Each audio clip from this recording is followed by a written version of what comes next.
नमस्कार, welcome to मीमांसा classes. मीमांसा क्लासेस के ऑनलाइन प्लेटफॉर्म पर आप सबका स्वागत है। कैसे हैं आप सब लोग? आशा करती हूँ आप सब लोग बहुत बढ़िया होंगे और आप लोगों की तैयारी भी बहुत अच्छे से ग्रो कर रही होगी। आज जो हम टॉपिक लेने वाले हैं वो हमारा पदार्थ की अवस्थाएं, ठीक है, यानी कि स्टेट्स ऑफ मैटर। हमारी क्लास शुरू करने से पहले मैं आप लोगों को एक बार फिर से रिमाइंड कराना चाहूंगी कि जो जनरल साइंस का जो पूरा मैटर है, जो हमने पॉइंट टू पॉइंट डिजाइन किया है पूरा मटेरियल, वो आपको हमारी जनरल साइंस की जो प्ले लिस्ट है मीमांसा क्लासेस के ऑनलाइन प्लेटफॉर्म पर, वहां पर आपको फ्री में अवेलेबल होगा, फ्री ऑफ कॉस्ट अवेलेबल होगा। तो सिविल सर्विसेज की तैयारी कर रहे सभी स्टूडेंट्स से एक बार कहना चाहूंगी कि एक बार जरूर इस प्ले लिस्ट को देखें, इन वीडियोस को एक बार जरूर देखें। ये जो कंटेंट हमने डिजाइन किया है ये पूरा टू द पॉइंट हमने डिजाइन किया है, इससे बाहर आपको जनरल साइंस में कुछ भी देखने की जरूरत नहीं पड़ेगी। चलिए अब हमारी आज की क्लास स्टार्ट करते हैं। आज का हमारा जो टॉपिक है वो है पदार्थ की अवस्थाएं। देखिए, इससे पहले हमने पढ़ा था जो कॉलॉइड के बारे में पढ़ा, हमने सस्पेंशन के बारे में पढ़ा, ठीक है। तो वो सारी चीजें मैं उम्मीद करती हूँ कि आपको बिल्कुल क्लियर हो गई होंगी। सॉल्यूशन के बारे में हमने पढ़ा था। अब हम लेते हैं स्टेट्स ऑफ मैटर, यानी कि पदार्थ की अवस्थाएं।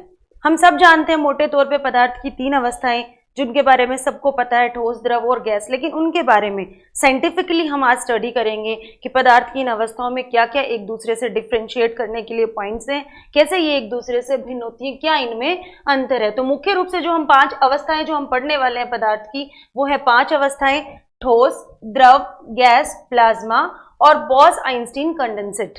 ठीक है, ठोस यानी कि आपका सॉलिड, द्रव यानी कि आपका लिक्विड, ठीक है, और आपकी गैसियस फॉर्म और आपकी प्लाज्मा फॉर्म। ये पांच फॉर्म्स पांच जो स्टेट्स ऑफ मैटर है वो आज हम स्टडी करने वाले हैं, जिनमें से दो को हम आज की क्लास में डीपली स्टडी करने वाले हैं। दो कौन कौन सी? ठोस अवस्था और द्रव अवस्था। तो ठोस अवस्था और द्रव अवस्था का आज हम गहनता से अध्ययन करेंगे। तो देखिए, पहले हम ये मोटा मोटा ये समझ लेते हैं कि पदार्थ की अवस्था एक्चुअली होती क्या है और इनको कैसे एक से दूसरे में हम बदलना संभव, हमारे द्वारा बदलना संभव है भी या नहीं। बिल्कुल हम पदार्थ की अवस्थाओं को बदल सकते हैं, एक अवस्था से दूसरी अवस्था में उस पदार्थ को ले जा सकते हैं। और हम कैसे ले जाएंगे? वो कैसे ले जाएंगे? उसके ताप और दाब में परिवर्तन करके, उसका टेम्परेचर और प्रेशर वेरी करके, चेंज करके हम पदार्थ की अवस्था परिवर्तित कर सकते हैं, एक अवस्था से दूसरी अवस्था में उसको ले जा सकते हैं। देखिए, ताप और दाब को परिवर्तित करके पदार्थ को एक अवस्था से दूसरी अवस्था में ले जाया जा सकता है। लेकिन यहां पर भी एक्सेप्शन है। आप एक्सेप्शंस पे हमेशा फोकस करिए, एक्सेप्शंस पे ही क्वेश्चंस बनते हैं।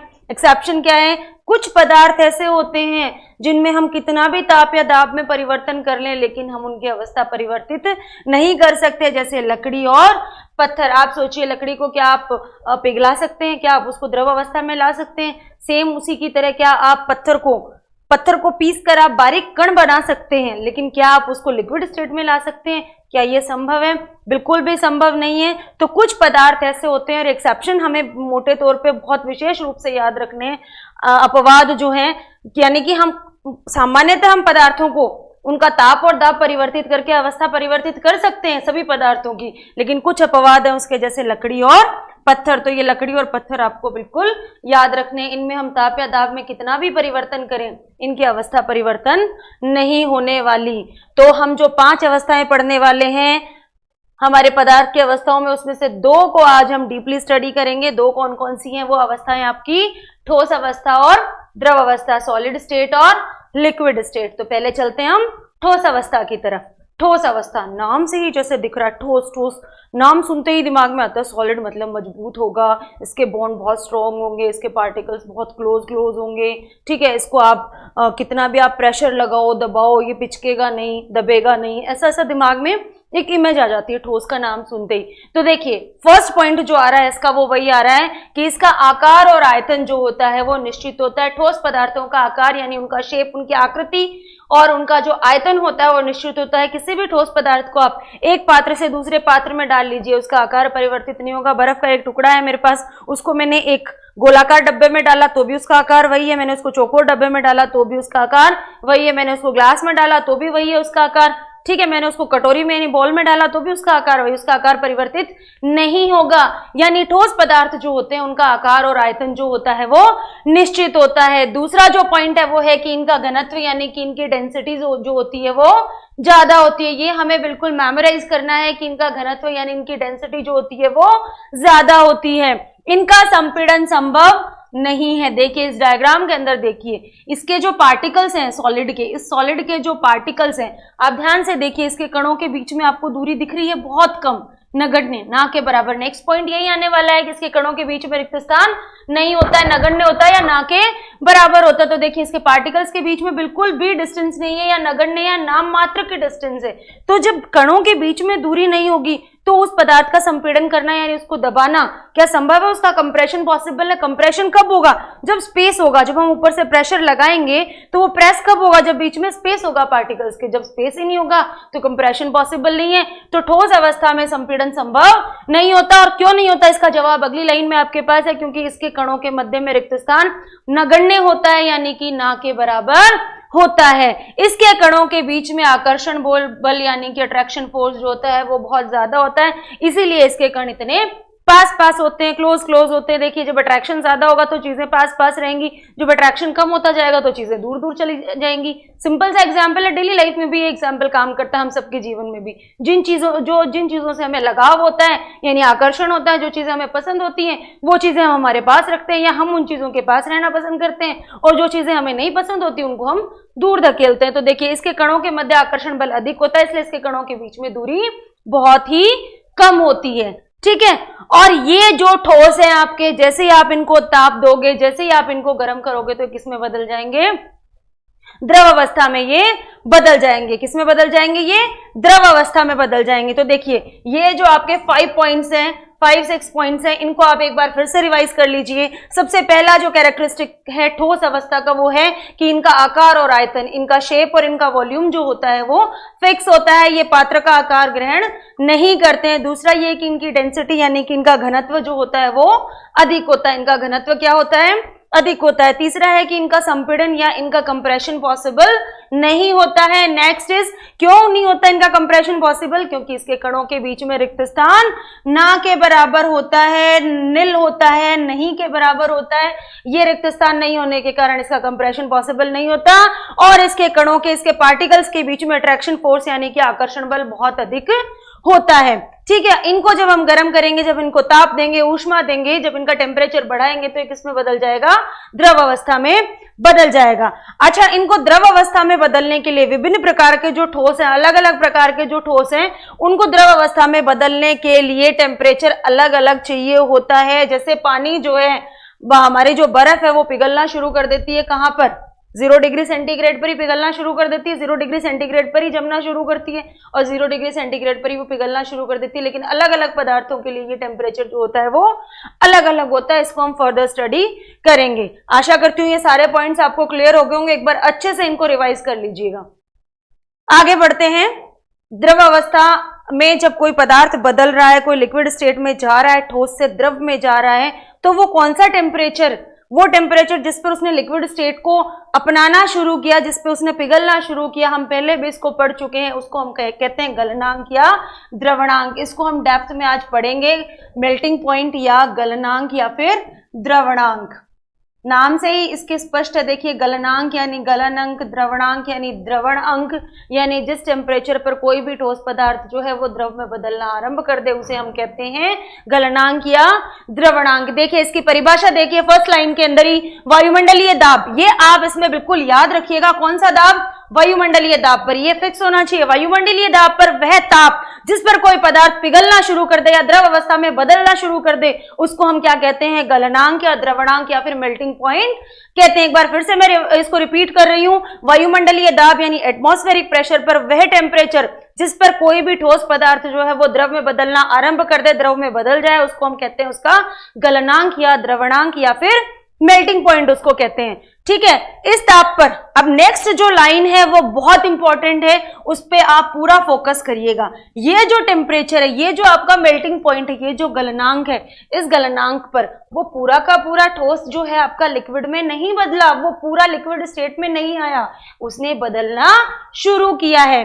तो ये जो आपका मेल्टिंग पॉइंट है, इस टेम्परेचर पर कोई भी ठोस पूरी तरह से द्रव में नहीं बदलता है, बल्कि क्या होता है कि ये ठोस और द्रव के बीच में यहाँ पर एक साम्य स्थापित हो रहा है, एक इक्विलिब्रियम स्थापित हो रहा है यहाँ पर इस मेल्टिंग पॉइंट के ऊपर, यानी दोनों अवस्थाएं इस ताप के ऊपर उस पदार्थ की वहां पर विद्यमान हैं, दोनों की दोनों अवस्थाएं उस ताप पर, उस मेल्टिंग पॉइंट पर वहां पर उस पदार्थ की विद्यमान है। ये बहुत इंपॉर्टेंट पॉइंट है, इसको आप याद रखिएगा।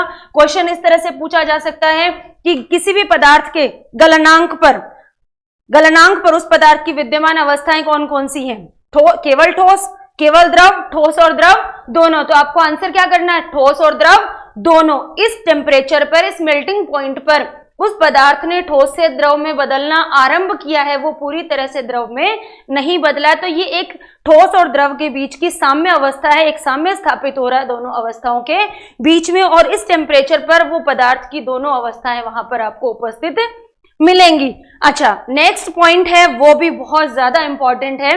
देखिए, फोकस करिएगा इस पॉइंट के ऊपर। इस गलनांक तक पहुंचने तक, इस मेल्टिंग पॉइंट तक पहुंचने पर कोई भी पदार्थ है, उसको आपने हीट देनी शुरू की, आप हीट दे रहे हैं उसको, इस गलनांक तक, इस मेल्टिंग पॉइंट तक जब पहुंचोगे, तब तक तो उस पदार्थ का ताप क्या करेगा? बढ़ेगा। तब तक तो उसका पदार्थ का ताप क्या करेगा? बढ़ेगा। लेकिन एक बार इस मेल्टिंग पॉइंट तक वो पहुंच गया और उस पदार्थ ने पिघलना शुरू कर दिया। जैसे उसने पिघलना शुरू किया, गलनांक तक पहुंचा, पिघलना जैसे ही शुरू करेगा वो पदार्थ, उसके बाद उसका ताप नहीं बढ़ेगा। क्यों? क्योंकि दी गई जो ऊष्मा है वो कहां इस्तेमाल हो जाएगी? अवस्था परिवर्तन में वो काम आना शुरू हो जाएगी। वो उस अवस्था को ठोस से द्रव में बदलने में पूरी की पूरी यूज हो जाएगी, पूरी यूटिलाइज हो जाएगी। तो उस पदार्थ का ताप तब तक और नहीं बढ़ेगा जब तक कि वो पूरी तरह से द्रव अवस्था में ना बदल जाए, पूरा का पूरा मटेरियल, पूरा का पूरा मैटर जो है वो द्रव अवस्था को ना प्राप्त कर ले, तब तक उसका ताप आगे फर्दर नहीं बढ़ेगा। तो ये कुछ पॉइंट्स थे गलनांक, द्रवणांक या मेल्टिंग पॉइंट से रिलेटेड। सबसे पहले हमें इसकी डेफिनेशन हमें अच्छे से याद रखनी है। गलनांक होता क्या है? वायुमंडलीय दाब पर वह ताप जिस पर कोई भी ठोस पदार्थ जो है वो द्रव में बदल जाए, द्रव में बदलना आरंभ कर दे, उसको हम कहेंगे गलनांक या द्रवणांक या फिर मेल्टिंग पॉइंट कहेंगे। लेकिन हमें याद रखना है ये वाले दोनों पॉइंट्स, क्योंकि ये और ज्यादा इंपॉर्टेंट है। उस टेम्परेचर पर कोई भी ठोस जो है वो पूरा का पूरा द्रव में नहीं बदलता है, वो बदलना आरंभ करता है। तो ये जो मेल्टिंग पॉइंट है यहाँ पर, ये एक साम्य है ठोस और द्रव के बीच का, दोनों अवस्थाएं इस गलनांक के ऊपर, इस द्रवणांक के ऊपर उस पदार्थ की विद्यमान मिलेंगी आपको। और नेक्स्ट पॉइंट है जो कि बहुत ज्यादा महत्वपूर्ण है, वो ये है कि गलनांक तक पहुंचने तक तो उस पदार्थ का ताप बढ़ेगा जब हम उसको ऊष्मा दे रहे हैं, लेकिन एक बार गलनांक तक पहुंच गए तो जो दी गई ऊष्मा है वो कहां इस्तेमाल हो जाएगी? उस पदार्थ को द्रव में बदलने में, यानी कि अवस्था परिवर्तन में वो इस्तेमाल हो जाएगी। इसका मतलब कि उस पदार्थ का ताप बढ़ना बंद हो जाएगा। वो तब तक नहीं बढ़ेगा जब तक पूरा का पूरा ठोस पदार्थ जो है वो द्रव में ना बदल जाए। Is that clear? चलिए आगे बढ़ते हैं। ये जो गलनांक है, ये जो मेल्टिंग पॉइंट है, ये जो द्रवणांक है, इसको कौन कौन से फैक्टर्स, कौन कौन से कारक जो है वो प्रभावित करते हैं, इनको हम स्टडी करेंगे। तो सबसे पहला जो फैक्टर हम पढ़ने वाले हैं, सबसे पहला जो कारक है वो है प्रेशर। देखिए इसके डेफिनेशन के अंदर आपको याद हो तो फर्स्ट वर्ड था वायुमंडलीय दाब। इसकी जो हमने परिभाषा पढ़ी थी अभी पिछली स्लाइड में, तो फर्स्ट जो टर्म थी वो थी वायुमंडलीय दाब। तो सीधी सी बात है, सबसे ज्यादा ये प्रभावित होता है दाब से। तो देखिए गलनांक इक्वली प्रोपोर्शनल टू दाब, ठीक है, melting point equally proportional to pressure. इस इक्वली प्रोपोर्शनल या समानुपाती का मतलब क्या होता है कि अगर हमने दाब बढ़ाया, अगर दाब बढ़ाया तो ये मेल्टिंग पॉइंट भी बढ़ेगा, और अगर दाब घटाया तो मेल्टिंग पॉइंट भी घटेगा। सीधा सीधा मोटा मोटा तो इसका अर्थ यही होता है। लेकिन ये किन के लिए होता है? ये उन ठोसों के लिए होता है जो पिघल करके आयतन में बढ़ जाते हैं और घनत्व में घट जाते हैं। जो मेल्ट होने के बाद जिनका वॉल्यूम तो बढ़ जाता है लेकिन जिनकी डेंसिटी घट जाती है। और इसके एग्जाम्पल क्या है? मोम और तांबा। ये एग्जाम्पल आपको इसके जरूर याद रखने हैं। इसके एग्जाम्पल्स हैं मोम और तांबा। तो देखिए दाब समानुपाती होता है गलनांक के, या गलनांक समानुपाती होता है दाब के, यानी दाब बढ़ाने पर किन पदार्थों का गलनांक बढ़ेगा? केवल उन ठोस पदार्थों का जिनका पिघलने पर आयतन बढ़ जाता है और घनत्व जिनका घट जाता है, उनके लिए तो दाब होगा समानुपाती गलनांक के। और ऐसे ठोस जो पिघल करके आयतन में घट जाते हैं और जिनका घनत्व बढ़ जाता है, जिनका घनत्व बढ़ जाता है, उनके लिए ये गलनांक जो है, जो मेल्टिंग पॉइंट है, वो इनवर्सली प्रोपोर्शनल होगा, यानी कि व्युत्क्रमानुपाती होगा। और व्युत्क्रमानुपाती का मतलब होता है कि उल्टा चलेगा। व्युत्क्रम यानी कि उल्टा, यानी कि अगर दाब हम बढ़ाएंगे, दाब हमने बढ़ाया तो मेल्टिंग पॉइंट क्या होगा? घटेगा, और अगर दाब हमने घटाया तो मेल्टिंग पॉइंट जो है वो बढ़ेगा, मेल्टिंग पॉइंट बढ़ेगा। तो देखिए 2 पॉइंट्स यहां पर आ गए, दोनों को एक बार फिर से मैं रिपीट कर रही हूं, एक बार अच्छे से इसको समझिएगा कि 2 तरह के हमारे पास ठोस होते हैं। एक तो ऐसे ठोस होते हैं जो जब हम उनको पिघलाते हैं तो पिघलने पर वो आयतन में बढ़ते हैं और उनका घनत्व जो है वो घट जाता है। ऐसे ठोसों के लिए तो दाब समानुपाती होगा गलनांक, यानी दाब बढ़ाने पर गलनांक बढ़ेगा और दाब घटाने पर गलनांक घटेगा। दूसरी तरह के ठोस वो होते हैं जिनका पिघलाने पर आयतन घटता है और जिनका घनत्व बढ़ता है, उनके लिए जो है दाब व्युत्क्रमानुपाती होगा गलनांक के, यानी दाब बढ़ाने पर गलनांक घटेगा और दाब घटाने पर गलनांक बढ़ेगा। ठीक है, इसके एग्जाम्पल है बर्फ, सबसे ज्यादा जो जिस पे क्वेश्चन पूछे जाते हैं वो बर्फ ही है। फिर है ढलवा लोहा, पीतल, एंटीमनी और बिस्मिथ। बर्फ, ढलवा लोहा, पीतल, एंटीमनी और बिस्मिथ। ठीक है, गलनांक समानुपाती दाब के उदाहरण है, आपको याद रखने हैं मोम और तांबा। दोनों पॉइंट आपको क्लियर हुए होंगे। पहला जो सबसे इंपॉर्टेंट फैक्टर था जो प्रभावित करता है गलनांक को, वो था आपका दाब। दूसरा जो है वो है अशुद्धि। किसी भी प्रकार की इम्प्योरिटी किसी ठोस पदार्थ में, किसी पदार्थ में मिलाने पर उसका गलनांक किस तरह से प्रभावित होगा? तो देखिए किसी भी पदार्थ के अंदर अशुद्धि अगर मिला दी जाए तो उसका गलनांक क्या हो जाएगा? कम हो जाएगा। इसीलिए शुद्ध धातु की अपेक्षा मिश्र धातु का गलनांक जो होता है वो कम होता है। मिश्र धातु क्या होती है? मिश्र धातु किसी भी 2 या 2 से अधिक धातुओं का मिश्रण होती है। मिश्र धातु का गलनांक हमेशा जो होता है सदैव क्या होता है? शुद्ध धातु से कम पाया जाता है। और ये याद रखिएगा, गलनांक व्युत्क्रमानुपाती अशुद्धि मिलाने पर गलनांक कम हो जाएगा। अशुद्धि जैसे जैसे मिलाते जाएंगे, अशुद्धि की मात्रा बढ़ाते जाएंगे, गलनांक उतना ही कम होता जाएगा। तो 2 पॉइंट्स थे गलनांक को प्रभावित करने वाले, पहला था दाब और दूसरा था अशुद्धि। दाब के 2 पॉइंट्स हैं, दोनों को आप अलग अलग सेपरेटली आप याद रखिएगा। अगर ठोस ऐसा है जो पिघलने पर आयतन में बढ़ रहा है और घनत्व में घट रहा है, जैसे उदाहरण है मोम और तांबा, तो उसके लिए तो आपका गलनांक समानुपाती होगा दाब के, यानी कि दाब बढ़ाने पर बढ़ेगा और दाब घटाने पर घटेगा। लेकिन अगर ठोस ऐसा है जो कि पिघलने पर जिसका आयतन जो है वो घट रहा है और उसका घनत्व अगर बढ़ रहा है, तो दाब जो है गलनांक जो है व्युत्क्रमानुपाती हो जाएगा। किसके? दाब के। कैसे? अगर दाब बढ़ा रहे हैं तो गलनांक घट जाएगा और अगर दाब बढ़ा रहे हैं तो गलनांक घट जाएगा। और इसके उदाहरण है बर्फ, ढलवा लोहा, पीतल, एंटीमनी और बिस्मिथ। अशुद्धि का सीधा सीधा, अशुद्धि जैसे जैसे मिलाते जाएंगे तो उसका गलनांक जो है वो घटता जाएगा। इसीलिए शुद्ध धातु की अपेक्षा मिश्र धातु का जो गलनांक होता है वो कम होता है। ठीक है, ये आपके गलनांक यानी मेल्टिंग पॉइंट को प्रभावित करने वाले फैक्टर्स थे, कारक थे। आगे चलते हैं, ठोस से द्रव अवस्था में परिवर्तन। ठोस से द्रव अवस्था में परिवर्तन कैसे होता है? देखिए, ठोस से द्रव अवस्था में जब भी कोई पदार्थ ठोस से द्रव अवस्था में जाएगा तो क्या होगा? उसकी डेंसिटी क्या होगी? घटेगी। ठीक है, उसका घनत्व जो है घटेगा, यानी कि ठोस अवस्था में पदार्थ का घनत्व जो होगा वो ज्यादा होगा बजाय किसके? द्रव अवस्था में उसी पदार्थ के घनत्व के। ठीक है, और नेक्स्ट लाइन पढ़िए पहले, फिर हम इसको एक्सप्लेन करेंगे। जो पदार्थ इस सिद्धांत का पालन करते हैं वो पिघलने पर अपने ही द्रव में डूब जाते हैं और इन्हें सांचे में नहीं ढाला जा सकता। और इसके एग्जाम्पल हैं आपके मोम, तांबा, सोना और चांदी। तो देखिए, कुछ ठोस पदार्थ ऐसे होते हैं जो पिघलने पर अभी हमने पहले भी पढ़ा था, जो आयतन में बढ़ते हैं और जिनका घनत्व जो है घट जाता है, जिनका घनत्व जो होता है वो घट जाता है। अभी हमने पढ़ा था गलनांक को प्रभावित करने वाले कारक के अंदर फर्स्ट पॉइंट यही ठीक है, तो वही पॉइंट को हम रिपीट कर रहे हैं यहाँ पर कि ऐसे ठोस पदार्थ जिनका घनत्व ठोस अवस्था में ज्यादा होता है, लेकिन जैसे ही वो मेल्ट होते हैं, जैसे द्रव अवस्था में आते हैं, उनका घनत्व कम हो जाता है। कुछ ठोस पदार्थ ऐसे होते हैं, उन ठोस पदार्थों को, ठीक है, उन ठोस पदार्थों के साथ क्या होता है, वो जैसे ही पिघलते हैं तो वो अपने ही द्रव के अंदर डूब जाते हैं, अपनी ही लिक्विड स्टेट के अंदर। उनका जो ठोस पार्टिकल होता है, जो बचा हुआ होता है, वो उसी के अंदर डूब जाता है। और इसके उदाहरण हैं मोम, तांबा, सोना और चांदी। इसके एग्जाम्पल आप जरूर याद रखिएगा। इन पदार्थों का क्या नहीं किया जा सकता, इनको सांचे में नहीं ढाला जा सकता, इनको सांचे के अंदर डालना पॉसिबल नहीं होता।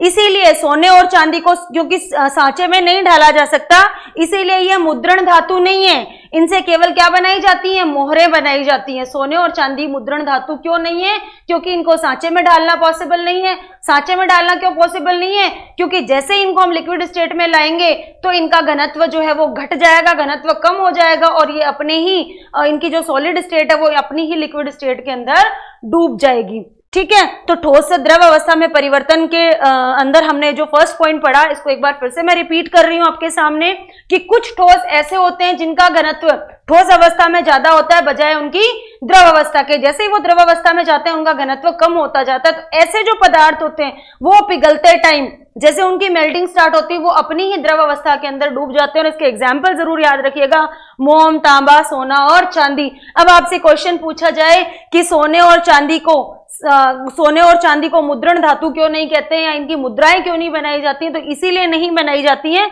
क्योंकि ये जो है अपनी ही लिक्विड स्टेट के अंदर डूब जाते हैं। और इनसे केवल क्या बनाई जाती है, मोहरें बनाई जाती हैं। केवल क्या बनाई जाती है, इनसे मोहरें बनाई जाती हैं। ठीक है, यहां तक आपको सबको क्लियर हो रहा होगा। आगे बढ़ते हैं। इसका अपोजिट अब आएगा, जो हमने अभी पढ़ा कि कुछ ऐसे होते हैं पदार्थ जो जिनका ठोस अवस्था में घनत्व ज्यादा होता है बजाय उनकी द्रव अवस्था के। अब हम उसके अपोजिट फैक्टर पर डिस्कशन करेंगे।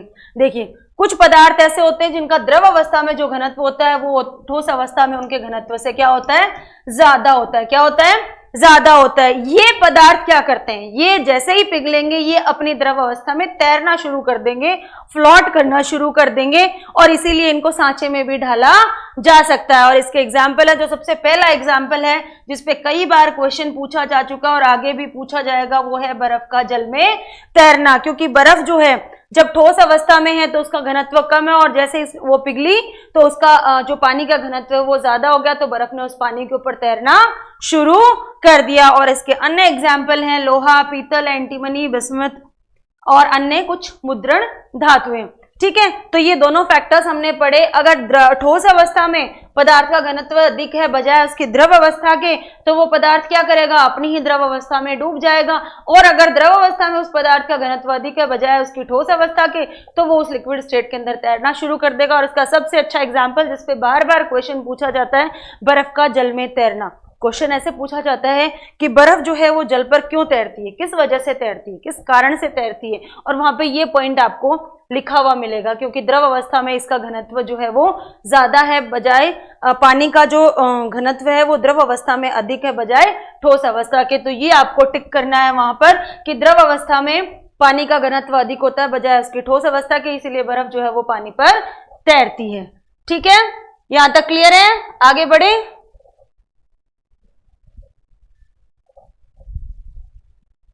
फ्रीजिंग पॉइंट क्या होता है, गलनांक हमने पढ़ा, अब हम पढ़ रहे हैं हिमांक। हिम मतलब बर्फ। क्या होता है फ्रीजिंग पॉइंट, जहां पर कोई भी चीज फ्रीज हो जाए, जिस पॉइंट ऑफ टेम्परेचर पर कोई भी चीज जम जाए, जमना शुरू कर दे, उसे हम कहते हैं हिमांक या फ्रीजिंग पॉइंट। और यहां पर भी डेफिनेशन के अंदर पहली टर्म वही आ रही है आपकी, वायुमंडलीय दाब। वायुमंडलीय दाब पर वो तापमान जिस पर कोई भी पदार्थ यानी कोई भी द्रव अपनी ठोस अवस्था में परिवर्तित हो जाए, ठोस में बदल जाए, उसे कहेंगे फ्रीजिंग पॉइंट या फिर हिमांक। उसे क्या कहेंगे, फ्रीजिंग पॉइंट या हिमांक कहेंगे। इस हिमांक पर हमने पहले भी पढ़ा था गलनांक के अंदर कि गलनांक पर दोनों जो अवस्थाएं होती हैं वो एक साम्य स्थापित कर लेती हैं, एक साम्य अवस्था में रहती हैं। इस हिमांक पर भी ऐसा ही होता है। हिमांक पर भी ठोस और द्रव दोनों अवस्थाएं जो होती हैं वो साम्य अवस्था में रहती हैं, इक्विलिब्रियम में रहती हैं। तो आपसे कोई पूछे कि हिमांक पर कौन सी अवस्था पाई जाएगी, सीधा सा हमारे दिमाग में भिड़ते तो ये आता है कि ठोस अवस्था पाई जाएगी सब पदार्थ की, लेकिन ऐसा नहीं है। हिमांक पर भी गलनांक की तरह दोनों ही अवस्थाएं एग्जिस्ट करेंगी, दोनों की एग्जिस्टेंस होगी, ठोस की भी और द्रव की भी।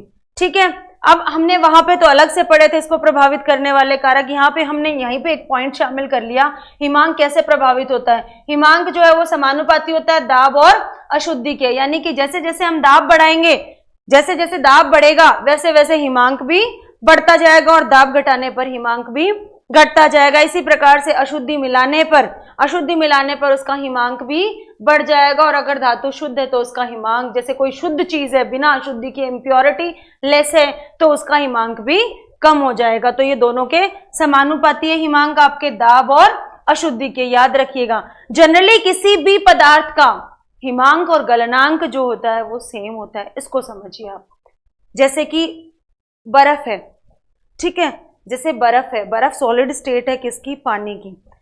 इसके लिए बर्फ और जल हेतु गलनांक और हिमांक जो होते हैं वो 0 डिग्री सेंटीग्रेड है। ये पानी है, इस पानी ने जमना शुरू किया, जमना आरंभ करेगा, ये फ्रीज होना आरंभ करेगा, ये भी 0 डिग्री सेंटीग्रेड पर। ये मेरे पास बर्फ है, ठीक है, इस बर्फ का टेम्परेचर मान लीजिए -4 है या -5 डिग्री सेंटीग्रेड है, वॉट एवर इट इज, कुछ भी टेम्परेचर है इसका। मैंने इसको हीट देनी शुरू की, इसने पिघलना शुरू किया, मेल्ट होना ये स्टार्ट करेगी कब, 0 डिग्री सेंटीग्रेड पर। पूरी नहीं पिघलेगी, पिघलना शुरू करेगी। तो देखिए ये 0 डिग्री सेंटीग्रेड, यहाँ पे तो क्या था, यहाँ पे क्या था, इसका फ्रीजिंग पॉइंट था, और यहाँ पे क्या हो गया, मेल्टिंग पॉइंट हो गया। यानी किसी भी पदार्थ का जो गलनांक और हिमांक जो होता है वो एक ही टेम्परेचर होता है। जैसे जल की दोनों अवस्थाएं हैं, द्रव अवस्था और ठोस अवस्था, पानी की दोनों अवस्थाएं हैं, आपका लिक्विड स्टेट में वो वाटर है और आपका सॉलिड स्टेट में वो बर्फ है। तो बर्फ के लिए गलनांक 0 डिग्री सेंटीग्रेड है और जल के लिए हिमांक 0 डिग्री सेंटीग्रेड है। ये बहुत इंपॉर्टेंट पॉइंट है, आप इसको बिल्कुल अच्छे से याद रखिएगा कि किसी भी पदार्थ हेतु जनरली किसी भी पदार्थ हेतु उसका गलनांक और हिमांक एक ही टेम्परेचर होता है। ठीक है, जैसे पानी और बर्फ के लिए ये 0 डिग्री सेंटीग्रेड है। लेकिन अगर किसी द्रव को उसके हिमांक से नीचे के ताप पर एक भी ठोस अवस्था में परिवर्तन के बिना अगर ठंडा किया जा सकता है तो इन्हें सुपर कूल्ड लिक्विड कहा जाता है, इन्हें सुपर कूल्ड लिक्विड कहा जाता है। ठीक है, आपको हिमांक अच्छे से क्लियर हो गया होगा। हिमांक का मतलब होता है वह टेम्परेचर जिस पर कोई भी द्रव है जो वो बर्फ में बर्फ में नहीं, ठोस अवस्था में जाना शुरू कर दे। ये पानी वाला एग्जाम्पल लेके बर्फ ही बर्फ दिमाग में चल रही है। तो जैसे एग्जाम्पल हम लें कि वाटर को हम सॉलिड स्टेट में बर्फ में ले जाना चाह रहे हैं, जिस टेम्परेचर पर वो बर्फ जमना शुरू करेगी वो उसका कहलाएगा हिमांक या फ्रीजिंग पॉइंट। ठीक है, क्लियर हुआ फ्रीजिंग पॉइंट आप लोगों का। आगे चलते हैं, हिमकारी मिश्रण क्या होता है। हिमकारी मिश्रण क्या होता है, दो चीजें आपको याद रखनी है, एक तो बर्फ प्लस नमक और दूसरा शुष्क बर्फ प्लस अल्कोहल का मिश्रण। दोनों को ही हम हिमकारी मिश्रण के नाम से जानते हैं। आइस प्लस सॉल्ट, बर्फ प्लस नमक, और दूसरा हमारा है ड्राई आइस प्लस हमने उसमें क्या मिला लिया, अल्कोहल। दोनों को ही हम क्या कहेंगे, हिमकारी मिश्रण कहेंगे। दोनों को ही क्या कहेंगे हम, हिमकारी मिश्रण कहेंगे। ठीक है, ये हिमकारी मिश्रण क्या काम आता है, करता क्या है। ये हिमकारी मिश्रण जो है वो किसी भी पदार्थ को हिमांक के नीचे के तापमान पर भी अगर हम किसी पदार्थ के अंदर ये मिला दें तो वो उसके फ्रीजिंग पॉइंट से नीचे जाने के बाद भी उसको द्रव अवस्था में रखने की कैपेसिटी रखता है। यानी कि पदार्थ रहता द्रव अवस्था में है लेकिन उसका टेम्परेचर कैसा रहता है, उसका टेम्परेचर उसके फ्रीजिंग पॉइंट से नीचे चला जाता है। तो ये हिमकारी मिश्रण क्या करता है, अगर हम किसी पदार्थ में इसको मिला दें तो ये उस पदार्थ को हिमांक से नीचे के ताप पर भी द्रव अवस्था में रखने की कैपेसिटी रखता है। हिमांक से नीचे के ताप पर भी उसकी अवस्था परिवर्तित नहीं होने देता। बर्फ में नमक मिलाने पर बने पानी का तापमान बर्फ से भी कम रहता है क्योंकि ये हिमकारी मिश्रण बन जाता है। क्योंकि ये क्या बन जाता है, अभी हमने देखा ना, आइस प्लस सॉल्ट, बर्फ में नमक मिला दिया, तो बर्फ में अगर नमक मिला देते हैं तो उससे जो हमने उसकी जो लिक्विड स्टेट, वो पानी जो हमने देखा, उसका टेम्परेचर नॉर्मल आइस से कम रहता है। क्यों? क्योंकि इस स्टेज में ये हिमकारी मिश्रण बन गया और बर्फ के सामान्य हिमांक से उसका हिमांक कम हो गया और जल का ताप कम होते हुए भी वह बर्फ नहीं बना। तो ये हिमकारी मिश्रण क्या करता है? ये हिमकारी मिश्रण हिमांक से नीचे के टेम्परेचर पर जाने पर भी लिक्विड स्टेट को बनाए रखता है, सॉलिड में चेंज नहीं होता। और इस हिमकारी मिश्रण का उपयोग कहां पर किया जाता है? कुल्फी जमाने में, और 0 डिग्री सेंटीग्रेड से कम तापमान रखने के लिए इसका इस्तेमाल किया जाता है। मेन अपने को याद रखना है, कुल्फी जमाने के लिए इसका इस्तेमाल किया जाता है। ठीक है, ये हो गया आपका हिमकारी मिश्रण। एक बार फिर से थोड़ा सा बता देती हूँ हिमकारी मिश्रण होता क्या है, आपको ये याद रखना है। बर्फ प्लस नमक या फिर शुष्क बर्फ प्लस अल्कोहल का जो मिक्सचर होता है वो आपका हिमकारी मिश्रण कहलाता है। और ये काम क्या करता है? ये काम ये करता है, ये हिमकारी मिश्रण जो होता है वो हिमांक से नीचे के टेम्परेचर पर, फ्रीजिंग पॉइंट के नीचे के टेम्परेचर पर जाने पर भी लिक्विड स्टेट को मेंटेन करने की कैपेसिटी ये रखता है। ठीक है, हिमकारी मिश्रण समझ में आ गया आप लोगों को। आगे बढ़ते हैं लिक्विड स्टेट पे। सॉलिड स्टेट आपकी यहाँ पे कंप्लीट हो गई है। सॉलिड स्टेट के कैरेक्टरिस्टिक्स हमने पढ़े, फिर हमने मेल्टिंग पॉइंट पढ़ा, फिर हमने फ्रीजिंग पॉइंट पढ़ा, मेल्टिंग पॉइंट को प्रभावित करने वाले कारक पढ़े, फ्रीजिंग पॉइंट को प्रभावित करने वाले कारक पढ़े, फिर हमने हिमकारी मिश्रण पढ़ा। आशा करती हूँ ये सारे पॉइंट्स आपके माइंड में एकदम क्लियर होंगे। किसी भी तरह की कोई क्वेरी हो तो आप कमेंट बॉक्स में आप मुझसे क्वेश्चन पूछ सकते हैं, आपको प्रॉपर रिप्लाई उसका मिलेगा। अब हम चलते हैं अपनी अगली स्टेट के ऊपर, यानी कि लिक्विड स्टेट, द्रव अवस्था। लिक्विड स्टेट यानी कि द्रव अवस्था, ये पदार्थ की दूसरी अवस्था है। ठीक है, देखिए हमने ठोस के अंदर पढ़ा था कि आकार निश्चित होता है, आयतन भी निश्चित होता है, यानी आकार भी नहीं बदलता और आयतन भी नहीं बदलता। द्रव अवस्था में क्या होता है? आयतन तो निश्चित होता है लेकिन आकृति या आकार निश्चित नहीं होता। ठोस में मैंने बताया था कि ठोस जो है वो उसका पात्र अगर हम बदल रहे हैं, जिस पात्र के अंदर वो ठोस रखा हुआ अगर पात्र बदल रहे हैं, जैसे मान लीजिए कि चीनी है, आपका चीनी ठोस है, चीनी को आपने छोटे डब्बे में एक गोल डब्बे में डाला, उसने उसका आकार ले लिया, आपने चौकोर डब्बे में डाला, उसका आकार ले लिया, वो अपना आकार उसी के अकॉर्डिंग उसका आकार वो नहीं लेती है, सॉरी वो उसका आकार नहीं लेती, वो अपना आकार मेंटेन रखती है। लेकिन आपके पास पानी है, आपके पास एक पानी है, आपने उसको ग्लास में लिया, उसने ग्लास की आकृति ग्रहण कर ली, आपने उसको कटोरी में लिया, उसने कटोरी की आकृति ग्रहण कर ली। यानी कि द्रव अवस्था के अंदर जो है वो आकृति निश्चित नहीं होती, जिस भी पात्र में इसको रखा जाता है ये उसकी आकृति को ग्रहण कर लेता है। तो ये फर्स्ट पॉइंट आपको याद रखना है कि आयतन निश्चित होता है द्रव अवस्था में, लेकिन आकृति निश्चित नहीं होती, आकार निश्चित नहीं होती। ठीक है, अणुओं या कणों का मुक्त गमन नहीं होता। देखिए ठोस की बजाय इसके जो पार्टिकल्स होते हैं वो थोड़े दूर होते हैं, डिस्टेंस पे होते हैं, लेकिन इतने भी दूर नहीं होते कि वो फ्री मूवमेंट कर सकें, गैस की तरह वो फ्री मूवमेंट कर सके, इतने भी दूर वो नहीं होते हैं।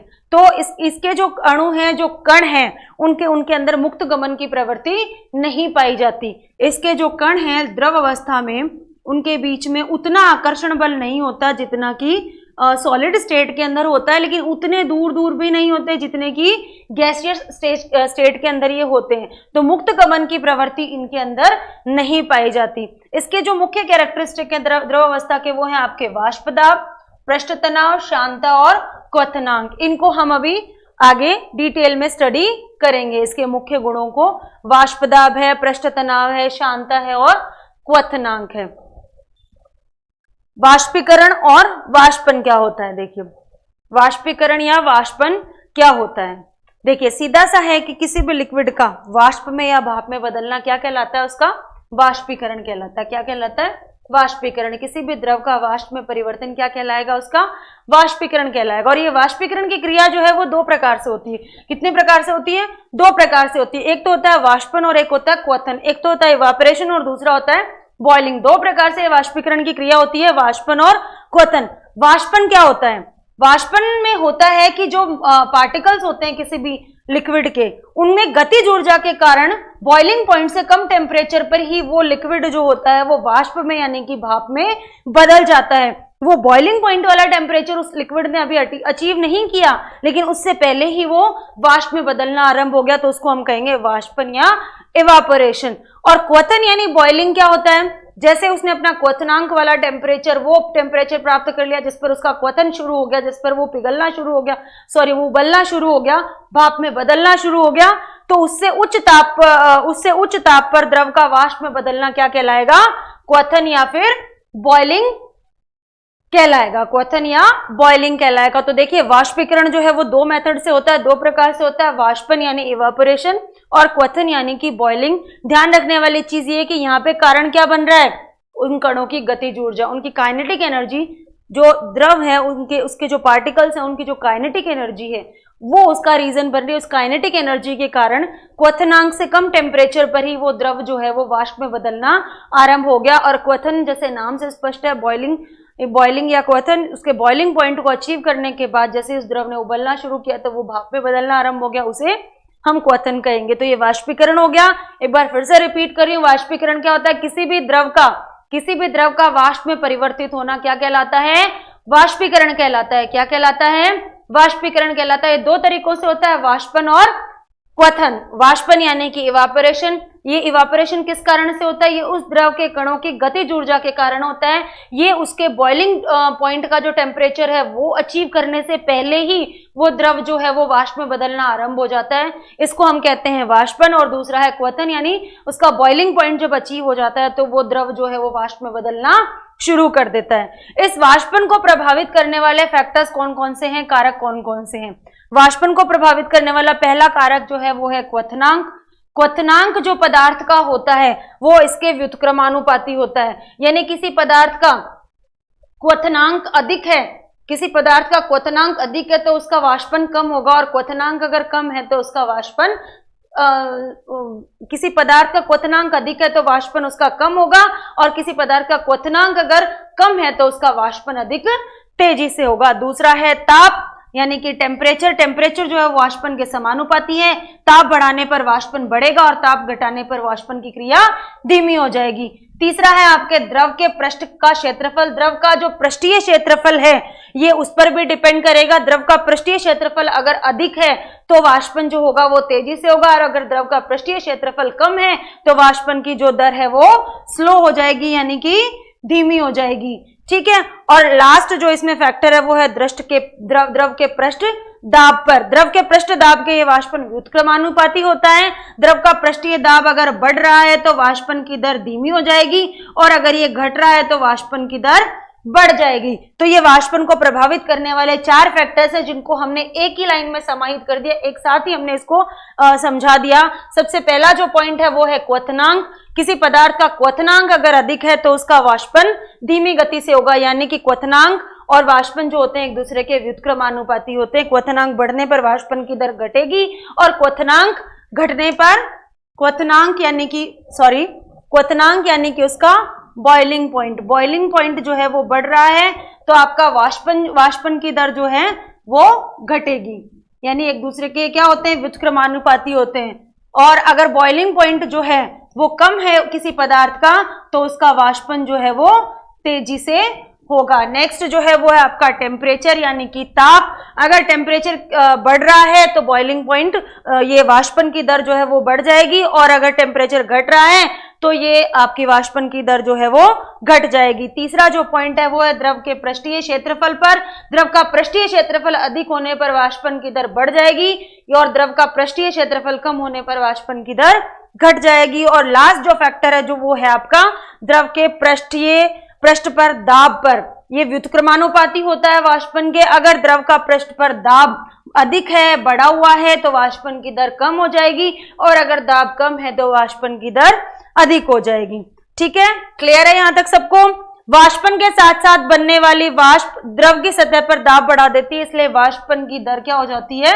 कम हो जाती है। जैसे वाष्पन की क्रिया होती है, तो वाष्पन की क्रिया हो रही है जब द्रव से भाप बन रही है, तो वाष्पन के साथ साथ जो बनने वाली भाप है वो द्रव की सतह पर क्या बढ़ा देती है? प्रेशर इंक्रीज कर देती है। इसीलिए धीरे धीरे क्या हो जाती है? वाष्पन की दर क्या हो जाती है? कम हो जाती है। क्या हो जाती है? वाष्पन की दर कम हो जाती है। ये फोर्थ पॉइंट का पार्ट है, ये द्रव के पृष्ठ दाब पर। तो उसकी जो सरफेस के ऊपर जैसे जैसे दाब वो बढ़ने लग जाता है तो उसके कारण आपके वाष्पन की दर कम होती जाती है। अब नेक्स्ट जो हम पॉइंट लेने वाले हैं वो है आपका वाष्प दाब और क्वथनांक। क्या होता है वाष्प दाब और क्वथनांक? देखिए पहले तो हम ये देखते हैं कि वाष्प दाब क्या होता है। वाष्प दाब क्या होता है? द्रव की सतह पर डाला गया जो दाब है, किसके द्वारा? वाष्प के द्वारा। वाष्प के द्वारा, उस भाप के द्वारा उस द्रव की सतह पर जो डाला गया दाब है वो कहलाता है वाष्प दाब। वो क्या कहलाता है? वाष्प दाब। इसकी आपको डेफिनेशन याद रखनी है। वाष्प दाब क्या होता है? वाष्प के द्वारा द्रव की सतह पर डाला गया जो दाब है वो कहलाता है वाष्प दाब। नेक्स्ट है आपका क्वथनांक। क्वथनांक हम पहले भी डिस्कस कर चुके हैं, एक बार फिर से हम बता देते हैं आपको। बॉइलिंग पॉइंट यानी कि वायुमंडलीय दाब पर वह ताप जिस पर कोई भी पदार्थ द्रव से गैस अवस्था में बदलना आरंभ हो जाए या उबलना आरंभ कर दे। उबलने का मतलब भाप में बदलना, वाष्प में बदलना, तो वो गैसीय स्टेज में बदलना आरंभ हो जाए तो उसे हम कहेंगे उस पदार्थ का क्वथनांक, या फिर हम उसको कहेंगे उस पदार्थ का बॉइलिंग पॉइंट यानी कि बीपी। क्या कहेंगे उसका? बॉइलिंग पॉइंट यानी कि बीपी। यानी जब वाष्प दाब और बाह्य दाब, जब वाष्प दाब जो है वो बाह्य दाब के बराबर हो जाए तो उसे क्वथनांक कहते हैं। वाष्प दाब और बाह्य दाब जब एक बराबर स्टेज पर आ जाए, एक बराबर हो जाए, समान अवस्था में आ जाए तो उसको हम कहेंगे क्वथनांक। और हमारा जो पानी है, जो जल है, उसका क्वथनांक है 100 डिग्री सेंटीग्रेड या 373 केल्विन। 100 डिग्री सेंटीग्रेड या 373 केल्विन। ठीक है, हम जानते हैं केल्विन और डिग्री में 273 का डिफरेंस होता है। आपके पास डिग्री में कोई टेम्परेचर है उसमें आप 273 जोड़ दीजिए, आपको केल्विन में वो टेम्परेचर प्राप्त हो जाएगा। 273 का डिफरेंस होता है आपके डिग्री सेंटीग्रेड और केल्विन के अंदर। तो पानी का जो क्वथनांक है वो कितना है? 100 डिग्री सेंटीग्रेड। पानी का गलनांक कितना है? वो है 0 डिग्री सेंटीग्रेड। और पानी का हिमांक कितना है? वो भी है 0 डिग्री सेंटीग्रेड। ये है इसका बॉइलिंग पॉइंट, ये है इसका मेल्टिंग पॉइंट और ये है इसका फ्रीजिंग पॉइंट। ये आपको याद रखने हैं। पानी का जो बॉइलिंग पॉइंट है वो है 100 डिग्री सेंटीग्रेड या 373 केल्विन, और पानी का जो फ्रीजिंग पॉइंट है और जो मेल्टिंग पॉइंट है वो है आपका 0 डिग्री सेंटीग्रेड। अब क्वथनांक को प्रभावित करने वाले कारक कौन कौन से हैं और किस प्रकार से ये क्वथनांक को प्रभावित करते हैं? देखिए क्वथनांक जो होता है वो दाब के क्या होता है? समानुपाती होता है। आपका बॉइलिंग पॉइंट जो होता है वो समानुपाती होता है किसके? प्रेशर के। यानी कि दाब अगर बढ़ रहा है तो आपका बॉइलिंग पॉइंट भी बढ़ जाएगा, और अगर दाब घट रहा है तो बॉइलिंग पॉइंट भी घट जाएगा, बीपी भी घट जाएगा। अगर दाब बढ़ रहा है, वायुमंडलीय दाब बढ़ रहा है तो आपका बॉइलिंग पॉइंट भी बढ़ जाएगा, और अगर घट रहा है दाब तो ये आपका बॉइलिंग पॉइंट भी घट जाएगा। दूसरा है अशुद्धि मिलाने पर। तो अगर अशुद्धि मिला दी जाती है तो उसका बॉइलिंग पॉइंट जो है वो बढ़ जाएगा। अशुद्धि नहीं है तो बॉइलिंग पॉइंट कम रहेगा। किसी भी पदार्थ में अगर अशुद्धि नहीं है तो उसका बॉइलिंग पॉइंट कम रहेगा। दोनों के ही ये समानुपाती होता है। तो ये आपका वाष्प दाब और क्वथनांक हो गया। चलिए आगे बढ़ते हैं। इस क्वथनांक के दैनिक जीवन में क्या क्या उपयोग है? इस क्वथनांक से रिलेटेड कुछ क्वेश्चंस जो डेली लाइफ से रिलेट करके पूछे जाते हैं एग्जाम में। जैसे पहाड़ी इलाकों में आपने देखा होगा, पहाड़ी इलाकों में क्या होता है कि खाना पकाने के लिए जनरली प्रेशर कुकर को यूज करते हैं वो लोग। वो खुले बर्तन में खाना कम ही बनाते हैं वहाँ के लोग। प्रेशर कुकर का इस्तेमाल जनरली वहाँ पर बहुत ज़्यादा किया जाता है। क्यों किया जाता है? क्या होता है कि वहाँ पे वायुमंडलीय ताप जो होता है, जैसे जैसे हम हाइट पे जाते हैं, पहाड़ी इलाकों में हम ऊंचाई पे जाते हैं, वहाँ पे जो वायुमंडलीय दाब होता है वो कम होता है। वायुमंडलीय दाब कम होने के कारण अभी हमने पढ़ा था कि क्वथनांक जो है वो इक्वली प्रोपोर्शनल टू, क्वथनांक इक्वली प्रोपोर्शनल टू दाब। दाब बढ़ेगा तो क्वथनांक बढ़ेगा, दाब घटेगा तो क्वथनांक घटेगा। तो वायुमंडलीय दाब जो है पहाड़ी इलाकों पर कम होता है तो वहां पर बॉइलिंग पॉइंट यानी बीपी भी क्या हो गया? कम हो गया। अब ये बीपी कम हो गया तो साफ पानी के अंदर मिक्स करके हम खाना बना रहे हैं, ठीक है, हम वो खाना बना रहे हैं पानी के अंदर मिक्स करके। उस टाइम क्या हो रहा है, वो पानी का तो बॉइलिंग पॉइंट आ गया, वो कम टेम्परेचर पर ही उसने उबलना शुरू कर दिया। कम टेम्परेचर पर ही उसने क्या किया? उबलना शुरू कर दिया। लेकिन उसके अंदर जो हम खाना पका रहे हैं, जो फूड पार्टिकल हमने डाला है, वो उस टेम्परेचर पर नहीं पक रहा, वो नहीं पक रहा, पानी ने उबलना शुरू कर दिया। तो उसको पकाने के लिए वहां पर उसको उस प्रेशर को मेंटेन करने के लिए इस प्रेशर कुकर का इस्तेमाल वहां पर किया जाता है। तो पहाड़ी इलाकों में खाना बनाने के लिए जनरली प्रेशर कुकर का इस्तेमाल क्यों किया जाता है? इसका आंसर यही है कि क्योंकि वहां पर वायुमंडलीय दाब कम होता है, इसीलिए वहां पे जो है वो द्रव का यानी कि जल का जो मेल्ट बॉइलिंग पॉइंट है, क्वथनांक है, वो भी कम होता है, यानी कम ताप पर ही वो उबलना शुरू कर देता है। लेकिन उस ताप पर भोजन नहीं पकता है, इसीलिए प्रेशर कुकर का इस्तेमाल करके दाब को बढ़ाया जाता है, जिससे उसका क्वथनांक भी बढ़ जाता है और भोजन पकने में जो नेसेसरी टेम्परेचर है वो भी उस पदार्थ को मिल जाता है। तो ये क्वेश्चन कई बार पूछा गया है, बहुत बार ये क्वेश्चन पूछा गया है कि पहाड़ी इलाकों में जनरली खाना बनाने के लिए प्रेशर कुकर का इस्तेमाल वहां के लोग क्यों करते हैं। तो इसका आंसर है कि जो आपका जो बॉइलिंग पॉइंट होता है वो समानुपाती होता है किसके? प्रेशर के। तो पहाड़ी इलाकों में जैसे जैसे आप हाइट पे जाते हैं तो वहां पर आपका जो एटमॉस्फेरिक प्रेशर है वो कम होता जाता है, जैसे जैसे हम ऊंचाई पे जाते हैं, तो वो कम होने के कारण उस पदार्थ का जो है वो क्वथनांक भी कम होगा। क्वथनांक कम होने का मतलब है कि कम ताप पर ही उसने उबलना शुरू कर दिया, लेकिन उस ताप पर वो भोजन नहीं पकता, इसलिए प्रेशर कुकर का इस्तेमाल किया जाता है उस दाब को बढ़ाने के लिए। और प्रेशर कुकर के इस्तेमाल से उसका बॉइलिंग पॉइंट बढ़ जाएगा, जिससे खाना भी आसानी से पक जाएगा। तो कभी अगर आपका मन करे पहाड़ी इलाकों में रहने के लिए जाना है तो और कुछ लेकर के जाओ ना जाओ, एक प्रेशर कुकर जरूर लेकर के जाइएगा, नहीं तो आपको खाना कच्चा भी खाना पड़ सकता है। ठीक है, आगे बढ़ते हैं। प्रशीतक या रेफ्रिजरेटर क्या है? प्रशीतक या रेफ्रिजरेटर, देखिए रेफ्रिजरेटर जिसको हम फ्रिज भी कहते हैं कॉमन लैंग्वेज में, इसको कैसे काम करता है? कौन सी गैस इसमें भरी हुई रहती है? देखिए इसके अंदर एक तांबे की कुंडली होती है, उस तांबे की कुंडली में कौन सी गैस भरी हुई रहती है? फ्रीऑन गैस भरी रहती है। ये फ्रीऑन जो होती है इसका क्या होता है? वाष्पीकरण होता है। एक बार ध्यान से देखिएगा, इसका क्या होता है? वाष्पीकरण होता है। इसका जब वाष्पीकरण होगा, ये तांबे की कुंडली है, इसका वाष्पीकरण हो रहा है, इसका जब वाष्पीकरण हो रहा है इस फ्रीऑन गैस का, इसके अंदर हमने कौन सी गैस भरी हुई है? फ्रीऑन। इस तांबे की कुंडली में हमने कौन सी गैस भरी हुई है?